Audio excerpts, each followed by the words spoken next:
여러분들도 아시겠지만 예수님 당시의 유대인들, 특별히 바리새인들은 집에서 기르던 채소였던 박하, 또 회향, 근채, 이런 채소와 또 양념의 11조까지 하나님 앞에 드릴 정도로 종교적으로 아주 철저한 삶을 살았던 사람들입니다. 그들은 월요일이면 금식을 했고 또 금요일이면 금식을 했습니다. 안식일이면 아무 일도 하지 않으려고 했고 회당에서 말씀을 읽고 묵상하는 일과 또 율법을 지키는 일에 그들은 최선을 다했죠. 그런데 그 당시 바리새인들은 가난한 사람들을 압제하고 남의 흉을 보고 그리고 중상과 모략에 능했습니다. 그래서 예수님께서는 당시의 바리새인들에게 너희들이 박하와 회향과 근처에 11조까지 드릴 정도로 철저하게 신앙생활을 하고 있지만 정의와 긍휼과 믿음은 버렸다, 이렇게 말씀하셨습니다. 그리고 이어서 이것도 행하고 저것도 버리지 말아야 한다라고 말씀을 하셨죠. 그래서 이 말씀은 그냥 11조를 해야 한다는 것을 강조하고 있는 말씀이 아니라 일관성에 관한 말씀이겠죠.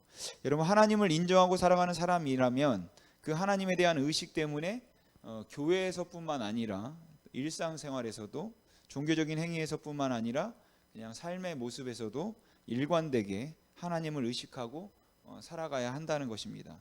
그런데 예수님 당시의 유대인들, 특히 바리새인들을 보면 뭔가 균형이 깨진 것 같은 그 모습들을 보였던 것이죠.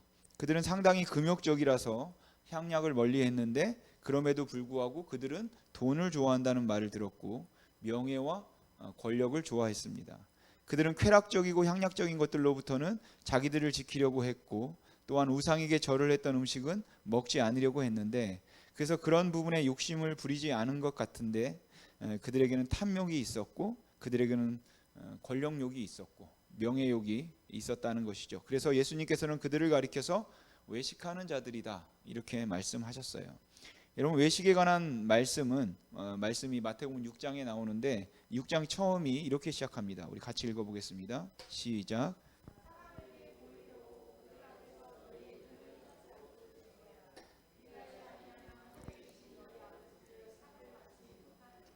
아멘. 그리고 이후에 구제, 기도, 금식에 대한 것이 나오죠. 여러분, 예수님께서 구제, 기도, 금식, 그러니까 그런 종교적인 행위들을 사람에게 보이려고 하지 말라라고 하셨습니다. 그래서 사람들은 사람들에게 보이려고 하지 말라고 했으니까 그 반대를 사람들에게 안 보이게 해야 한다, 이렇게 생각하죠. 그래서 오른손이 하는 것을 왼손이 모르게 구제하라고 했기 때문에 아무도 모르게 구제를 해야 하고, 또 기도를 할 때도 골방에서 하는 이유는 아무도 보지 못하게 하기 위해서인 것이죠. 그런데 여러분, 예수님께서 말씀하시는 사람에게 보이려고의 반대말은 사람에게 안 보이려고가 아니라 하나님께 보이려고입니다. 그렇기 때문에 사람에게 보이는가 안 보이는가, 사람들이 아는가 모르는가, 이것이 중요한 것이 아니라 하나님께 보이고 있는가, 이게 중요한 것이죠. 그리고 하나님을 의식하고 있는가, 이것이 중요하기 때문에 하나님을 의식하지 않은 상태에서 내가 사람에게 절대로 안 보일 거야 라는 것이 그리 큰 의미가 있지는 않다는 것입니다. 여러분, 종교적 행위의 본질은 하나님께 보이려는 것입니다. 그리고 또 다른 외식이 앞서 말씀드린 것 같이 전능하신 하나님의 주권을 이야기하고 하나님을 찬양했던 그 사람들이 바로 예배당에서 예배하는 동안에, 그리고 하나님 앞에 종교적 행위를 하는 동안에는 하나님은 전능하시고 하나님은 선하시고 하나님은 나의 방패가 되시고 나의 산성이시고 나의 피할 바이시라고 고백을 하고 이 예배당 문을 나가서 일상에서는 하나님이 주인이 아니라는 것이에요. 하나님의 선하심, 하나님의 거룩하심, 그리고 나의 모든 삶을 지키시는 하나님이라고 고백하며 불렀던 찬양이 외식처럼 들리는 때는 언제인가 하면 그 찬양을 진심으로 불렀다고 했는데도 막상 나가서 그 삶의 모습에서는 하나님을 의식하지 못하고 있을 때라는 것입니다. 여러분, 하나님을 믿는 사람과 믿지 않는 사람의 차이, 하나님을 의지하는 사람과 하나님을 의지하지 않는 사람의 차이는 하나님 앞에서 사는가 아닌가, 이 차이겠죠. 하나님 앞에서 살고 있는가, 내 모든 문제에서 고난 중에도 형통함 중에도 가정에서도 직장에서도 하나님 앞에서 하나님과 함께 살아가고 있는가. 근데 먹고 사는 문제는 내 문제라고 생각하고 먹고 사는 문제는 별개의 문제라고 생각을 해서 하나님은 내 삶의 주인이라는 그 말을 해놓고도 실제로 하나님께서는 삶 전체의 주인이 아니라 부분의 주인인 것처럼 하나님을 섬기고 있다면 그건 채소와 양념의 11조는 드렸지만 일상의 삶에서 정의와 긍휼과 믿음은 버린 바리새인과 어쩌면 같은 것이겠죠. 그래서 외식한다, 위선이라고도 할 수 있겠는데 앞뒤가 맞지 않는다, 겉과 속이 다르다, 즉 일관성이 없는 것이 외식이고 위선이겠죠. 근데 사실 우리가 신앙생활을 하면서 저 자신의 모습을 봐도 그렇고 아마도 여러분들도 비슷한 생각을 할 거라고 생각하는데, 굳이 내 마음속에 하나님에 대한 의식이 없거나 아니면 하나님의 임재에 대한 경험이나 확신이 없기 때문이 아닌데도 정말 진실하고 싶고 정말 하나님 앞에 바르게 살고 싶은 마음이 내 안에 있음에도 불구하고, 그러니까 그게 전부 다 위선이고 거짓이 아닌데도 불구하고 우리가 넘어지기도 한다는 것입니다. 그렇게 우리가 쓰러지기도 하고 우리의 약한 부분을 보일 때도 있다는 것이죠. 그래서 하나님을 믿지 않음에도 불구하고 하나님을 믿는 것처럼 그렇게 행동하고 있는 틀림없는 위선자가 물론 교회 안에 있을 수 있겠죠. 그런데 그런 위선자가 아니라 연약함 때문에 그리고 죄악됨 때문에 죄성 때문에 그렇게 살고 싶지 않음에도 불구하고 자꾸 넘어지거나 아니면 그렇게 어쩔 수 없이 내가 원하지 않는데도 악을 행하는 경우도 있을 거다라고 생각을 합니다.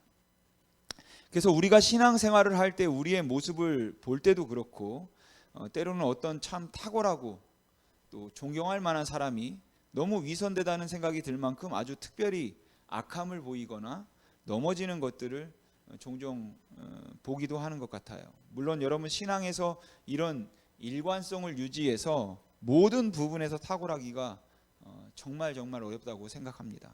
그럼에도 불구하고 어떻게 그럴 수 있을까 싶을 만큼 사실 많은 사람들이 하나에 뛰어난 그만큼 다른 부분에서 약점을 보이거나 또 연약함을 보여서 아니면 죄악됨을 보여서 그 모순된 모습을 보일 때가 있다는 것입니다. 전혀 권력력이 없어 보이고 그리고 욕심이 없어 보이는 사람인데 유난히 여자에 약한 사람이 있기도 하고, 또 교리적으로는 너무 견고해서 분명하고 틀림없이 그것을 믿고 있고 그리고 확신하고 있는 바가 있어서 언제 누가 물어봐도 내가 무엇을 믿는가를 너무도 정확하게 표현할 수 있는 사람인데, 그래서 그 생각이 굉장히 건전함에도 불구하고 성품이 변덕스럽거나 또 아주 이기적인 사람도 있다는 거죠. 하나님에 대해서 그만큼 잘 알고 있고 오랫동안 신앙생활을 하면서 교리적으로 하나도 흔들리지 않을 만큼 튼튼하게 서 있다고 생각하는데 어쩌면 저렇게 이기적일까? 어쩌면 저렇게 성품이 변덕스러울까 싶어서 어떻게 그럴 수 있을까 싶을 만큼 다른 사람들을 의아하게 만드는 경우도 있다는 것입니다. 하나님을 전혀 사랑하지 않기 때문에 바리새인들처럼 아주 위선된 사람도 있기는 하지만 어떤 경우에는 그 자주 넘어지게 만드는 치명적인 약점을 가지고 살아가는 사람도 있다는 것이죠.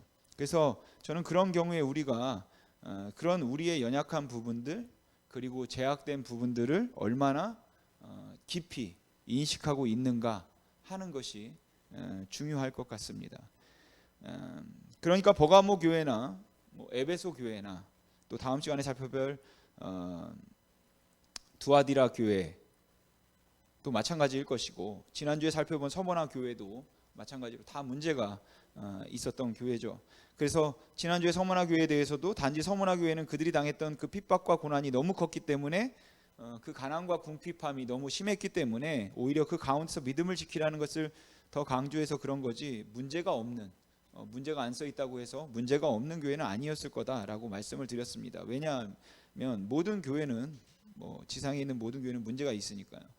이런 버가모는 서머나와 쌍둥이 같은 도시였습니다. 그래서 서로 그리스 로마의 신전과 황제를 위한 신전을 서로 먼저 만들기 위해 앞다투었던 도시가 바로 서머나와 버가모입니다. 버가모라는 도시에는 가장 오래된 신전인 아우구스투스 신전을 비롯한 황제의 신전이 3개나 있었고, 제우스 신전, 아테네 신전, 디오니소스 신전, 아스클레피오스 신전 같은 그들의 신을 섬기는 신전이 또 4개나 있던 그야말로 우상 천지인 도시였습니다. 그러니까 당연히 우상 숭배와 황제 숭배가 강요됐겠죠. 그래서 여러분 오늘 본문 처음을 보면 예수님께서는 버가모 교회에 편지하라고 하시면서 말씀하시기를 좌우에 날성검을 가지신 이가 이르시되라고 하십니다. 여러분 검이라는 것은 당시 사람들에게 전쟁의 상징이었고 권위와 심판의 상징이었습니다. 당시의 로마 총독들은 생사 여탈권을 손에 쥔 막강한 권력을 소유하고 있었고 심판권을 소유하고 있었어요. 그리고 그러한 총독들을 가리켜 검의 법이다라고 이야기했습니다. 그러니까 여기에 좌우에 날성검을 가지신 이라고 이야기하는 것은 진정한 권위와 심판권이 누구에게 있는가 이것을 먼저 밝히고 있는 것이죠. 즉 진정한 권세와 심판권은 예수 그리스도의 것이라는 것입니다. 그러니까 로마 황제가 가지고 있는 그 총독들도 로마 황제로부터 부여받은 것이죠. 그 권력과 힘을 가지고 그들이 교회를 핍박해서 황제에게 절을 하라고 말하거나 황제를 섬기라고 하는데, 만왕의 왕이 되시는 예수님께서는 좌우에 날성검을 가지고 있어서 그 황제가 가지고 있는 검보다 더 강력하고 더 큰 힘을 가지고 계신 분이라 하는 것을 지금 이야기하면서 시작하는 것이죠. 그러니까 버가모의 특징은 아마도 그곳에 있던 총독들의 그 과잉 충성이었을 것 같은데, 다른 도시보다 조금 더 유별나게 그 황제의 숭배를 강조했던 곳입니다. 그래서 13절을 보시면 예수님께서 나는 내가 어디 사는지를 알고 있다, 바로 사탄의 권자가 있는 곳이다 라고 말씀하시죠. 그러니까 당시에 황제를 섬기도록 하는 그 힘이 엄청 너무도 강했다라는 것이에요. 그리고 그렇기 때문에 많은 사람들이 황제를 우상처럼 섬기거나 아니면 신성화시키는 그 권력 앞에서 무릎을 꿇고 승복하는 경우들이 많이 있었다는 것이죠. 그런데 주님께서는 버가모 교회를 향해서 내가 어디 사는지 아는데 믿음을 저버리지 않았다, 니들이 넘어지지 않았다, 이렇게 말씀하세요. 거기 보면 버가모 교회는 이미 예수 그리스도의 이름을 굳게 잡아서 죽임을 당하면서도 믿음을 저버리지 않은 그 순교자 안디바가 나왔을 정도로 로마에 의해서 이미 벌써 순교자가 나온 것이죠. 핍박을 받고 있었다라는 것이에요. 그러나 그들은 그 죽임을 당할 수밖에 없는 상황에서도, 그리고 그 위험이 있는 상황에서도 황제에게 절을 하지 않았던 것입니다. 여러분 이건 정말 굉장한 신앙입니다. 여러분 이들의 신앙을 뭐 어떤 심리적으로 분석을 하려고 하기보다 그냥 결과를 놓고 주님께서 칭찬하시는 것을 생각하면 그 권력 앞에 넘어지지 않고 흔들리지 않고 믿음을 지킬 수 있을 만큼 그렇게 분명하고 확실한 것, 이건 틀림없이 참 믿음이라는 증거일 수 있겠다. 고난과 환란이 있음에도 불구하고 예수만이 주라고 고백할 수 있어서 어떤 우상에도 절하지 않고 황제에게 절하라고 하는 그 권력 앞에 승복하지 않을 수 있는 건 굉장한 믿음, 굉장한 용기임에는 틀림없다라고 생각합니다. 그래서 주님께서도 그것을 인하여서 칭찬하고 계시는 거죠. 죽임을 당하는 그 순간에도 너희들은 나를 믿는 믿음을 저버리지 않았어. 얼마나 대단한 믿음입니까 여러분. 그런데 문제는 뭔가 하면, 그리고 우리를 당황스럽게 만드는 것은 무엇인가 하면, 황제의 칼 앞에서도 나는 오직 예수만이 나의 주님입니다 라고 고백합니다 라고 말할 만큼 아주 분명하고 확실하게 믿음을 지켰던 그 교회가 서로를 격려해서 우리를 절대로 우상에게 절하지 맙시다, 우리는 절대로 그 황제 앞에 절하지 말자, 우리가 황제에게 굴복하지 말고 오직 예수만이 주라고, 만왕의 왕이시라고 우리가 끝까지 고백하자, 그렇게 교회가 그 일에 하나가 되어서 믿음을 지켰는데, 그런 굉장한 믿음을 가진 것 같은 교회가 오늘 책망의 말씀 가운데 보면 너희 중에 발람의 교훈을 지키고 니골로당의 교훈을 지키는 자들이 있다라고 말씀을 하고 있다는 것이에요. 여기서 발람과 니골라는 같다고 보시면 될 것 같습니다. 그런데 요한계시록 2장 6절을 보시면 주님께서 에베소 교회를 칭찬하시면서 내가 니골라당의 행위를 미워했다, 멀리했다, 발람을 섬기는 자들을 너희가 미워했다, 이렇게 말씀하십니다. 그러니까 버가모 교회는 에베소 교회와 반대되는 입장인 거죠. 그러니까 버가모 교회는 그 황제의 탄압에도 불구하고 정치적 억압에도 불구하고 단단하게 믿음을 지킬 수 있었던 사람들인데, 우리나라로 이야기한다면 정치적인 탄압이나 아니면은 뭐 어떤 이유든 간에 종교적으로 탄압을 받았을 때 목숨을 걸고 싸울 수 있었던 사람들이 뭐 예전에 민중 앞에서 민중 신학을 이야기하면서 감옥에 가기도 하고 그리고 죽임을 당하기도 하는 일까지 자처하면서 교회가 무엇인가 하는 것을 말하려고 했던 사람들이 발람의 교회를 쫓았다는 것입니다. 그럼 여러분, 발람의 문제는 무엇인가요? 오늘 말씀에도 나오고 또 민수기의 여러 구절들과 다른 성경들을 통해서 일반적으로 이해하고 있는 발람의 문제가 무엇이냐면 대체로 음행의 문제다, 이렇게 봅니다. 왜 발람의 문제를 음행으로 볼까요? 여러분, 이스라엘 백성들이 광야 생활을 마치고 이제 가나안으로 들어가면서 이제 그 전에 모압 땅으로 들어가려고 할 때 모압의 왕이었던 발락이 발람이라고 하는 선지자를 초청했습니다.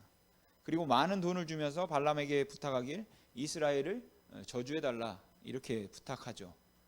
궁금하신 분은, 이 전체적인 내용이 궁금하신 분은 민수기 22장부터 25장까지 보시면 됩니다. 그런데 민수기 말씀을 보면 이 발람은 이스라엘을 저주하라고 하는데 저주하지 않습니다. 아니, 저주하지 못하죠. 처음에는 발람이 재물에 눈이 어두워서 저주하기 위해서 나섭니다. 그렇게 저주하기 위해서 길을 나서는데 자신이 탄 나귀가 가지를 않는 거예요, 길가에서.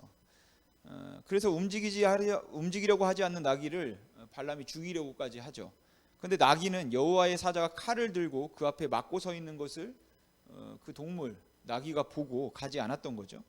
그리고 그때 여호와께서 발람의 눈을 밝히셔서 여호와의 사자가 칼을 들고 그 앞에 막고 서 있는 것을 이제 보게 하십니다. 그렇게 발람은 그때 여호와 사자를 만나서 그러면 내가 가지 않겠습니다 라고 말하는데, 오히려 여호와의 사자가 말씀하시기를 가라 그런데 가서 내가 내 입에 주는 말만 말해라 라고 합니다. 그래서 이제 발람이 가게 되죠. 그리고 발람은 여호와께서 그에게 주셨던 말씀대로 오히려 이스라엘을 축복하는 그 말만 합니다. 그리고 발람은 그 모압 왕 발락 앞에서 내가 하나님께서 나에게 주신 것 외에는 전할 수 없다, 이렇게 말을 해요. 그러니까 여기까지 보면 발람은 별로 문제가 없어 보인다는 것이죠. 근데 그 다음 25장을 보면 무슨 문제가 생기는가 하면 이스라엘 백성들이 모압의 여인들을 친해서 음행을 하기 시작합니다. 그리고 그것이 그들에게 하나님의 심판을 받는 결정적인 이유가 돼요. 그런데 민수기 31장 16절 말씀을 보면 이렇게 말씀합니다. 같이 읽어보겠습니다. 시작.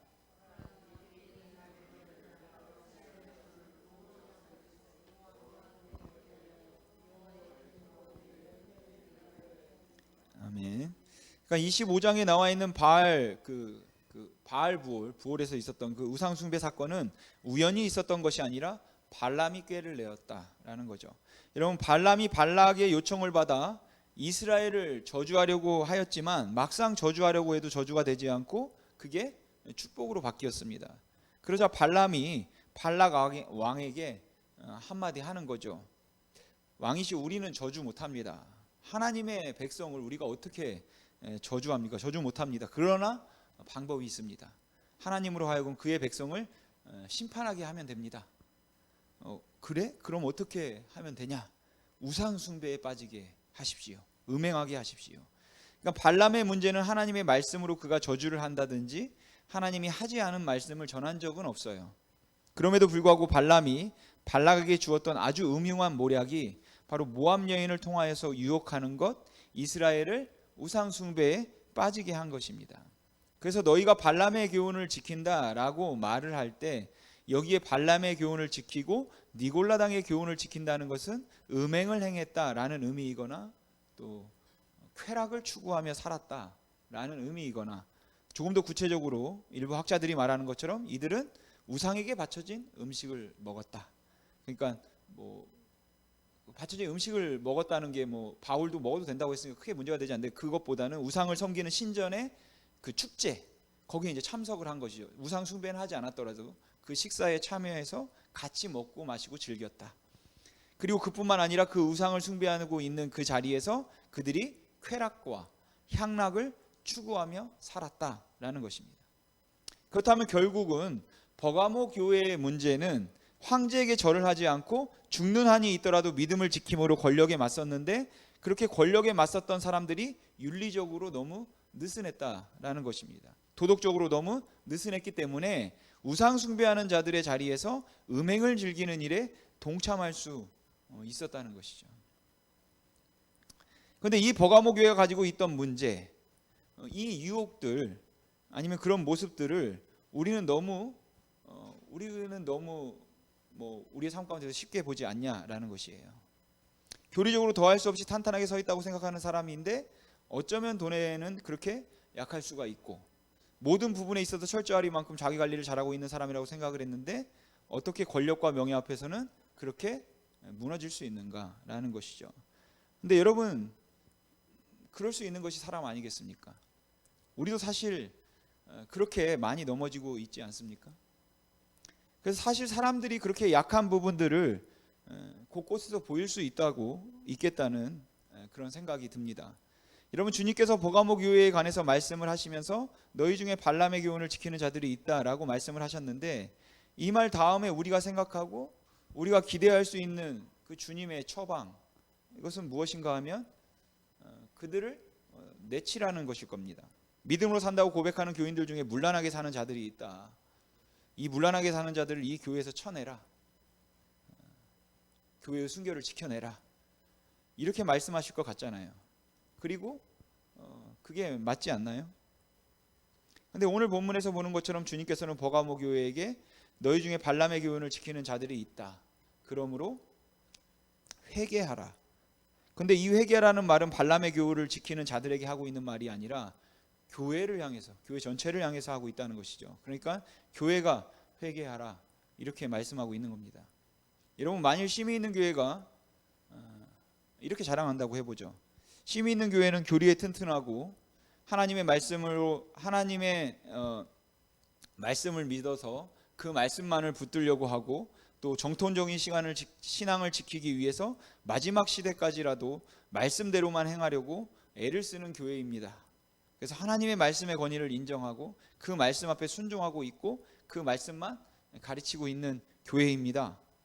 근데 그렇게 말하고 있는 교회의 교인들 중에, 교회가 용납하고 있는 것 중에 우상에게 절을 하는 것을 용납하고 있고, 그리고 그 안에 쾌락과 향락을 추구하고 있는 그러한 모습과 세상에서 보고 있는 그런 쾌락적인 요소들이 교회 안에서 거침없이 행해지고 있는 것들을 본다고 한다면, 그러면 여러분, 교회가 회개해야 되지 않겠냐라는 것이죠. 여러분, 우리나라 교회들이 어떤 교회입니까? 이 세상 어떤 교회보다도 기도를 많이 하는 교회 아닙니까? 그래서 수많은 기독교인들이 한국 교회는 어떻게 그렇게 부흥했는지 말해달라고 말할 만큼, 한국 교회는 어떤 의미에서는 그 하나님의 말씀을 붙들고 있는 교회라, 한국 교회의 특징은 선교사 때부터 복음적인 교회였다. 하나님의 말씀을 생각하는 아주 보수적인 그러한 전통을 지금까지 유지하고 있는 교회이다. 얼마나 다 맞는 말입니까? 그런데 그 하나님의 말씀을 소중하게 생각하고, 그리고 그 교리적으로 튼튼하게 서려고 그렇게 애를 썼던 그것은 인정해 줄 만한데, 근데 우리나라 교회가 부흥과 성장을 통하여서 누림에 너무 익숙해져 있다라는 것이죠. 그리고 이 교회를 향하여서 주님께서 말씀하실 때, 오늘 여기서 이야기하는 것처럼 신사참배도 반대했고, 어떤 핍박 가운데서도 복음을 지키려고 했고, 종교적인 자유를 지키기 위해서 앞서간 선배들이 투쟁했던 교회라서 오늘 말씀하시는 것처럼 네가 선 곳을 안 오니 내가 그 환난과 핍박 가운데서도, 내가 죽임을 당하는 앞에서도 믿음을 저버리지 아니했다. 근데 발람의 교훈을 쫓는 자들이 있구나. 어쩌면 이게 지금 이 시대의 교회를 보고 하는 얘기 같지 않냐는 것입니다. 이 교회가 교리적으로는 탄탄하게 서 있는 것 같은데 삶에서는 향락적이고 쾌락적이고 세속적이고 세상적이고 있는 모습, 그렇게 세속화되어서 성장을 위해서는 어쩔 수 없는 것이라고 그렇게 타협하고 있는 모습이, 교리적으로 그렇게 튼튼하게 서 있어서 오직 하나님의 말씀만을 믿고, 그 웨스트민스터 신앙 고백이 최고의 신앙의 가치라고 모든 사람들이 쾌쾌 묵은 보수적인 것이라고 하는 것을 꼭 붙들고 있는 것 같은데, 그래서 대단하다 싶은데, 그렇게 대단하다 싶은 모습에 보이는 결정적인 모순이 있다면 발람의 교훈을 쫓는다. 너무 세상적이고 음행을 따라서 그렇게 향락적이고 쾌락적이거나, 제가 말씀드린 향락은 부어라 마셔라 취해라 그런 차원이 아니라 그냥 이 세상에서 말하는 물질적인 것에 너무 지나치게 빠져 있는 것, 세속적 가치대로 흘러가는 그것에 너무 빠져 있는 것을 말하는 것입니다. 그러한 그 물질적인 것, 세속적 가치관에 너무 지나치게 빠져 있는 것 같다라고 그렇게 책망을 하고 있다면, 이 교회에 발람의 교훈을 쫓는 자들이 있다고 말했으니까, 그러니까 혹 우리 심의 있는 교회 교인들 중에 어떤 성도가, 어떤 집사가 이 물질주의에 빠지고 세속적 가치관에 완전히 물들어 있어서 어떻게 그렇게 돈을 좋아하고 세상적 가치만 추구하고 살아가고 있느냐를 지적한다면, 그것만 지적할 것이 아니라 우리가, 그렇다면 이건 우리가 교회적으로 회개할 필요가 있다는 것이에요. 교회적으로 우리가 회개를 해야 된다는 것이죠. 왜냐하면 교회는 그러면 안 되니까. 교회가 그러면 그렇게 가면 안 되기 때문입니다. 여러분, 우리 한국 교회가 신사참배를 반대하고 목숨을 걸고 제1계명을 지켰는데, 그런데 이 신사참배를 반대하고 목숨을 걸고 제1계명을 지켰던 그것이 사실은 올무가 될 만큼 자기의 강한 의로 작용하기 시작할 때 어김없이 7계명을 어기고 9계명을 어기고 10계명을 어길 수밖에 없었다는 것이죠. 그래서 그것을 소홀히 여기게 되었다는 것이에요. 교리적으로 너무 분명하고 철저함에도 불구하고 아주 세속적인 사람이 있고 온갖 핍박과 수모를 당하면서 제사를 하지 않고 제사 음식을 먹지 않겠다고, 제사 음식도 먹지 않겠다고 그렇게 철저한 사람이 뇌물은 먹더라는 것입니다. 틀림없이 뇌물로 제공되고 있는 향응과 골프를 가더라는 것이죠. 교회에 너무 열심이고 장로의 직분이고 사업도 잘 되고 헌금도 수십억을 하고, 근데 세컨드가 있다라는 것이에요. 뭐 웃기자고 하는 얘기가 아니라 실제 있는 이야기입니다.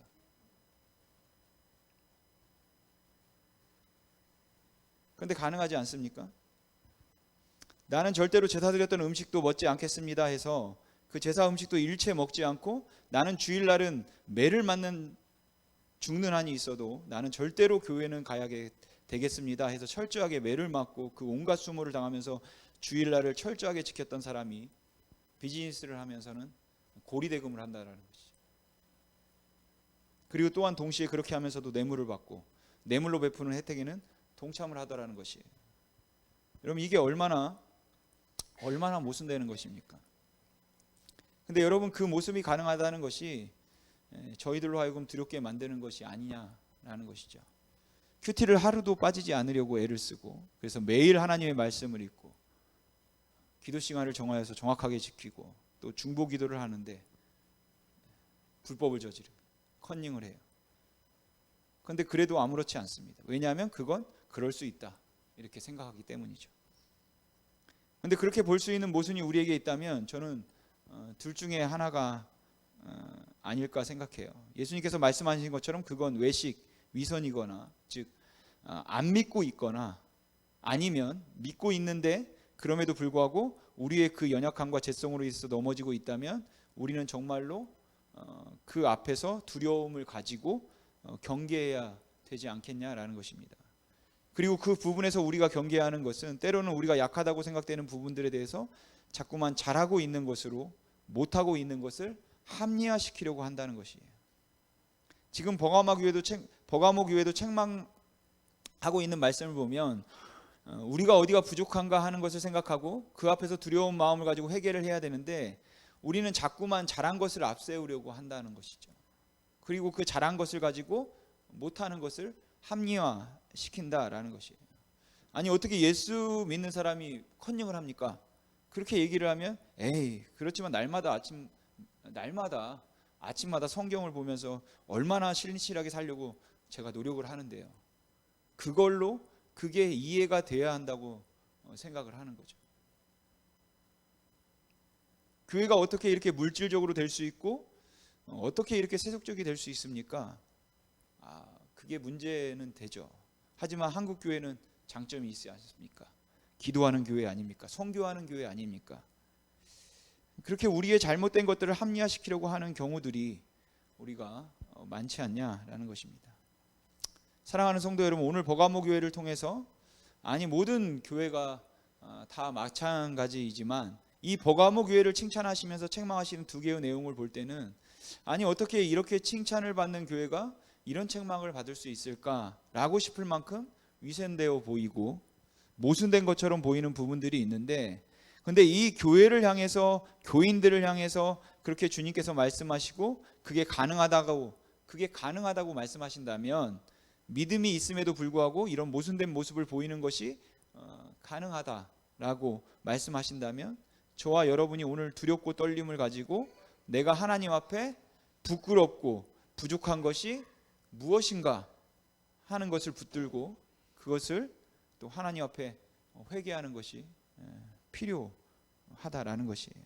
개인적으로 또 우리가 교회적으로 함께 우리가 회개해야 할 것입니다.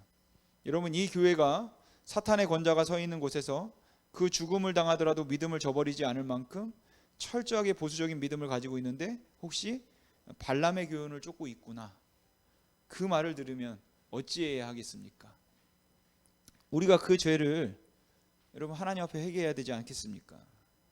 우리가 괜찮다 생각하는 부분을 가지고 자꾸만 합리화시킬 것이 아니라, 우리 하나님 앞에 부끄럽게 여겨지는 부분들, 니골라당을 따르거나 아니면 발람의 교훈을 지키는 것을 용납했던 것들, 그 세속적 가치관들을 용납했던 것들을 우리가 하나님 앞에 회개해야 할 것이다 라고 생각합니다.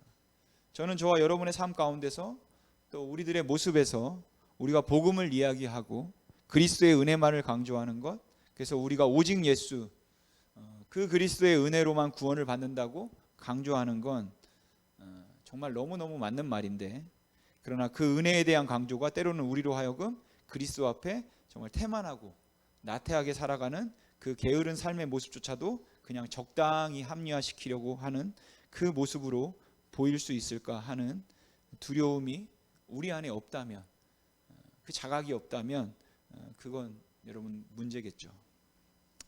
그래서 오늘 저와 여러분이 하나님 앞에서 버가모 교회를 향해서 하셨던 말씀을 생각하면서 우리가 또 내가 주님 앞에 어떤 부분들이 부족한 부분일까, 이것을 좀 생각할 수 있는 시간이 되시길 바라고, 그리고 옆 지체의 부족함을 우리가 지적할 것이 아니라 같이 기도하고 돕고 함께 회개할 수 있는 그런 쉼이 있는 교회 공동체가 되어가기를 주님의 이름으로 소망합니다. 기도하겠습니다.